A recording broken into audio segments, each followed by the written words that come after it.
Sem recorrer, porém, aos testemunhos incertos da história, quem não vê que tudo parece afastar do homem selvagem a tentação e os meios para que cesse de sê-lo? Sua imaginação nada lhe pinta, seu coração nada lhe pede. Suas módicas necessidades encontram-se tão facilmente à mão e ele está tão longe de grau de conhecimento necessário para desejar adquirir maiores, que não pode ter nem previdência nem curiosidade.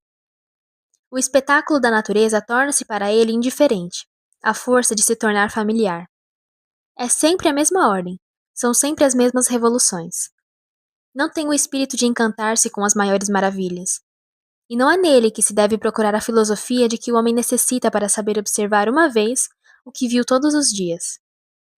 Sua alma, que nada agita, entrega-se ao sentimento único de sua existência atual, sem nenhuma ideia do futuro, por mais próximo que possa estar. E seus projetos, limitados como sua visão, estendem-se apenas até o fim do dia. Esse é, ainda hoje, o grau de previdência do Caraíba que vende pela manhã sua cama de algodão e vem chorar à noite para comprá-lo novamente, por não ter previsto que precisaria dela na próxima noite. Quanto mais meditarmos sobre esse assunto, mais a distância entre as puras sensações e os mais simples conhecimentos aumenta a nossos olhos, e é impossível conceber como um homem teria podido unicamente com suas forças, sem o auxílio da comunicação e sem o aguilhão da necessidade, transpor tão grande intervalo. Quantos séculos talvez se escoaram antes que os homens chegassem a poder ver outro fogo além do fogo do céu? Quantos diferentes riscos não lhes foram necessários para aprender os usos os mais comuns desse elemento? Quantas vezes não o deixaram apagar antes de ter adquirido a arte de o reproduzir? E quantas vezes, talvez, cada um desses segredos não morreu com aquele que o havia descoberto? Que diremos da agricultura, que muito evidentemente só é praticável numa sociedade pelo menos iniciada, e que não nos serve tanto para tirar da terra os alimentos que ela forneceria da mesma forma sem isso, como para forçá-la às preferências que são mais de nosso gosto? Suponhamos, porém, que os homens se tivessem de tal modo multiplicado que as produções naturais não fossem mais suficientes para nutri-los. Suposição que, para dizê-lo de passagem, mostraria grande vantagem para a espécie humana nessa maneira de viver. Suponhamos que sem forjas e oficinas, os instrumentos de lavoura caíssem do céu nas mãos dos selvagens. Suponhamos ainda que esses homens tivessem vencido o ódio mortal que têm todos eles por um trabalho contínuo. Que tivessem aprendido a prever, com grande antecedência, suas necessidades. Que tivessem adivinhado como é preciso cultivar a terra, semear os grãos e plantar as árvores. Que tivessem encontrado a arte de moer o trigo e de pôr a uva a fermentar.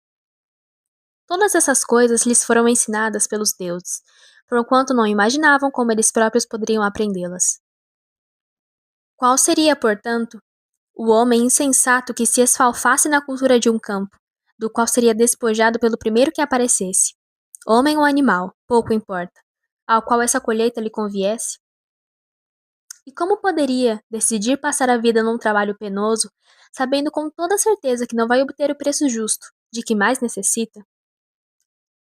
Numa palavra, como poderia essa situação levar os homens a cultivar a terra, enquanto esta não for compartilhada entre todos eles? Se quiséssemos supor um homem das selvas tão hábil na arte de pensar, como são nossos filósofos, se o transformássemos, a exemplo desses, também no filósofo, descobrindo sozinho as mais sublimes verdades, deduzindo de raciocínios abstratos máximas de justiça e de razão, extraídas do amor da ordem em geral ou da vontade conhecida de seu Criador, numa palavra, se supuséssemos em seu espírito tanta inteligência e luzes quanto tivesse de ter, e de fato nele encontrássemos somente lentidão e estupidez, que utilidade retiraria a espécie de toda essa metafísica, que não poderia ser transmitida, e que haveria de perecer com o indivíduo que a tivesse inventado? Que progresso poderia fazer o gênero humano, esparso nas florestas entre os animais? E até que ponto poderia aperfeiçoar-se e instruir-se mutuamente homens que, sem domicílio fixo e sem qualquer necessidade um do outro, se encontrassem talvez apenas 2 vezes na vida, sem se conhecerem e sem se falarem? Quando pensamos na quantidade de ideias de que somos devedores ao uso da palavra e quanto a gramática exerce e facilita as operações do espírito, Quando pensamos nas dificuldades inconcebíveis e no tempo infinito que teve de custar a primeira invenção das línguas, somente então essas reflexões as precedentes e poderemos imaginar quantos milhares de séculos foram necessários para desenvolver sucessivamente no espírito humano as operações de que era capaz. Que me seja permitido considerar por um instante os obstáculos da origem das línguas.